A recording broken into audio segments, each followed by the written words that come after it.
Seja bem-vindo ao canal Futebolaço, eu sou o Dieguinho. Então, rapaziada, tá entrando no ar mais um giro de notícias do meu, do seu, do nosso Clube de Regatas Vasco da Gama. Você que está chegando aqui pela primeira vez, se inscreve no canal, ativa o sininho para não perder os próximos vídeos. Segue a gente lá no Instagram, estamos fazendo um trabalho muito bacana por lá. E segue a gente também no Twitter, Dieguinho dá várias informações e opiniões também por lá. Já chega deixando o seu like marotaço para dar aquela moral e ajudar na divulgação do vídeo. Bom, galera, temos muitas notícias para trazer para vocês aí. Então deixa o seu like no começo do vídeo, que é muito importante, depois eu sei que você vai esquecer. Bom, galera, vamos falar agora do goleiro Jordi, que pode ser vendido aí pelo Paços de Ferreira e render uma grana pro Vasco aí pelo mecanismo de solidariedade. O goleiro já tem 27 anos e vem se destacando muito, tá completando um ano aí defendendo a equipe portuguesa, que é uma surpresa na atual temporada. É uma equipe menor, mas está na 5ª colocação, inclusive briga nesse momento para se classificar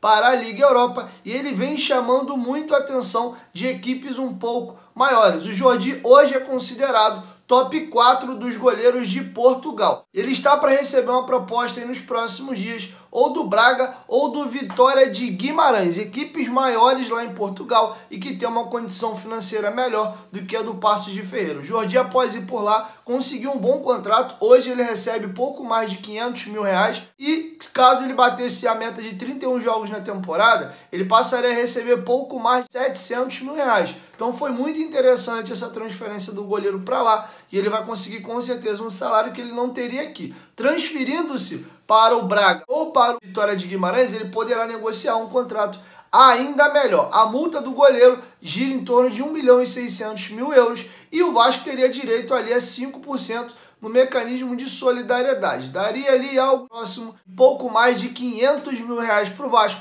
caso de fato essa negociação se concretize. Não é muita coisa, né? Mas já é um dinheiro inesperado, uma coisa que a gente não estava contando e cai nos cofres do clube. Jordi vem se destacando muito por lá. É um goleiro que subiu aos times profissionais do Vasco em 2014, foi campeão carioca 2015 e 2016, sendo reserva de Martin Silva, era o principal goleiro da nossa base, assim como o Lucão era cotado para ser um goleiro para fazer longa carreira no Vasco. O Vasco emprestou ele 2 vezes, um para uma equipe do Irã e depois ao CSA. Ele se valorizou, teve proposta até do Ceará aqui para comprar o jogador. O Vasco não vendeu, reintegrou ele ao elenco com a intenção de utilizá-lo, e ele ficava naquela briga ali com o Fernando Miguel, acabava não jogando, mas o goleiro queria jogar. E após o Vasco atrasar recorrentemente os seus salários e ainda ter dívidas lá da gestão Eurico Miranda, o jogador achou por bem ir à justiça e negociar para poder sair de graça, já que a equipe do Paços de Ferreira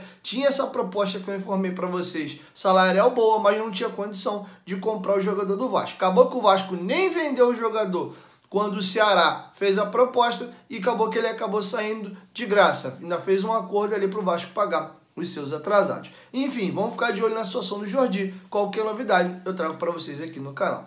Paciência com o Lucão, tá? Porque muita gente às vezes fica aí espinafrando o moleque, não tem a devida paciência. Ele acaba indo para um time menor desse da Europa, vão ter mais paciência com o garoto. Ele explode depois lá e fica todo mundo chupando o dedo. O próprio Alex Teixeira, que todo mundo pede para voltar, quando estava aqui não sabia chutar, era fominha e etc. Experiências dessa aí com jogadores da base, a gente tem aos montes. Mas quero te ouvir. Deixa sua opinião aqui embaixo nos comentários. O que você acha do goleiro Jordi? Bom, vamos comentar um pouco sobre a parte física do time do Vasco. Fator esse, e segundo o Marcelo Cabo, foi importante ali para o Vasco entrar com o time reserva para poder estar enfrentando o Madureira. Eu vou deixar com vocês aí o preparador físico do Vasco explicando essa situação, quando deve poupar, quando não se deve poupar. A gente cita poupar o atleta, né, descansar o atleta, a gente enxerga de 2 formas. Aquele atleta que está sobrecarregado, está muito fadigado, está prestes a se lesionar, mas também aquele atleta que ainda não desenvolveu sua base física, né, para o ano, né? E que isso também é um risco de lesão, porque ele pode não estar com a força desenvolvida o suficiente, velocidade, e se ele for para o jogo, uma sequência de jogos ainda em déficit, ele também tem um grande risco de lesão, né? Então pode ser que em algum momento a gente poupe alguns atletas para desenvolver alguma característica, né, que a gente julgar importante, já que com o calendário apertado de um ano para o outro, né, devido à pandemia, a nossa preparação inicial ali foi muito curta, já com jogos importantes, jogos decisivos, então é um momento que a gente vai ter um pouco mais de tempo para equilibrar essas cargas, para ir individualmente em cada atleta, ver o que ele necessita, para esse atleta se tornar mais longevo durante o ano, né? Que ele consiga jogar 2 jogos por semana, com viagem, pouca recuperação, então a gente pensa em dar uma base física para eles nesse sentido, né? Obviamente que 1 jogo por semana ajuda a gente nesse sentido, né? 2 jogos por semana fica muito difícil, que sempre tem que recuperar, e quando você está recuperando já é véspera do jogo seguinte, então ajuda a ter 1 jogo por semana, né? Mas talvez em algum momento a gente tenha que ainda equilibrar alguns jogadores em um jogo, outro não. Isso a gente tem uma equipe lá muito capacitada no clube, a gente consegue direcionar com a tecnologia que a gente tem presente, com a informação do departamento médico, fisioterapia, fisiologia, todos os setores estão bem atentos para que a gente consiga ter os atletas à disposição, né? E prepare eles da melhor forma possível para a sequência. Ô, Thiago, e a gente vê que a intensidade de jogo no esquema tático do Marcelo Cabo é muito grande. E o atleta, como que ele tem que estar para executar esse tipo de tarefa tática, hein, Thiago? O jogo do Marcelo é um jogo intenso, né? Um jogo competitivo, um jogo que o atleta tem que estar no bom nível físico para suportar as funções solicitadas no jogo, né? E acho que o grande segredo para que o atleta desenvolva essa intensidade no jogo é que ele desenvolva a mesma intensidade no treino, né? O jogo e o treino, um é o espelho do outro. E os treinamentos propostos pelo Marcelo e a comissão capitaneada por ele são propostos dessa forma, de forma intensa, né? De forma que exija bastante do atleta. E a gente, dentro do treinamento, a gente integra a parte física, a parte técnica, a parte tática, para que ele se desenvolva de forma completa. Então acho que o grande segredo, o grande ajuste é a gente conseguir trabalhar todos os fatores no mesmo treinamento, sempre de forma intensa, sempre levando o atleta ao seu limite físico, ao seu limite técnico, tático, para que ele suporte no jogo quando for solicitado, né? Então a gente faz no treino para que aconteça no jogo. Bom, e além da parte física, o Marcelo Cabo utilizou esse período da Taça Rio aí para fazer laboratório e observar os jovens jogadores. Ele vai fazer a análise dele aí de qual foi a observação que ele fez dessa última partida e explica que ele só tem como avaliar melhor os jogadores se colocar eles em campo. A gente só vai avaliar os jovens jogadores colocando para jogar, né? Dando continuidade a essa oportunidade que a Taça Rio me traz. O que poderia mudar, talvez, se eu tivesse com a equipe principal hoje, perdendo um jogador no primeiro tempo, eu poderia sair também perdendo de 1-0. E eu fiquei muito satisfeito com a entrega dos jogadores, com a entrega tática deles, né? Eles competiram a todo momento com -1 e no final do jogo ali a gente teve 2 chances de empatar o jogo.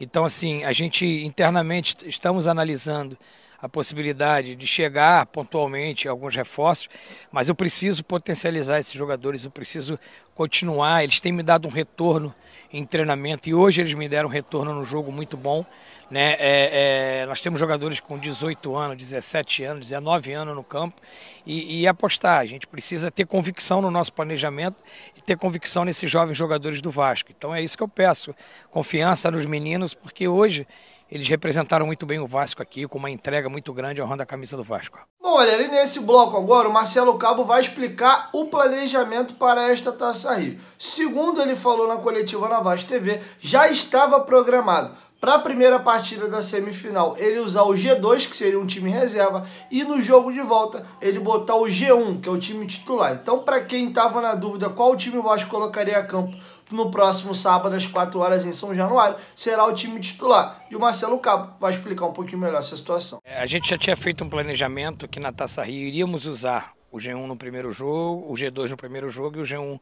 no segundo jogo. A gente precisa ter convicção no nosso planejamento, né? Aí depois do jogo do Madureira de volta, a gente chegando à final, é o que a gente trabalha para chegar à final, aí a gente na reapresentação vamos fazer uma nova avaliação. Mas para esse primeiro momento a gente já estava planejado jogar com o G2 no primeiro jogo e um G1 no segundo jogo. A gente precisa pensar em toda uma temporada. A gente não teve uma pré-temporada plausível, né? Eu apresentei na segunda e joguei no sábado e na quarta-feira seguinte eu já estava jogando Copa do Brasil.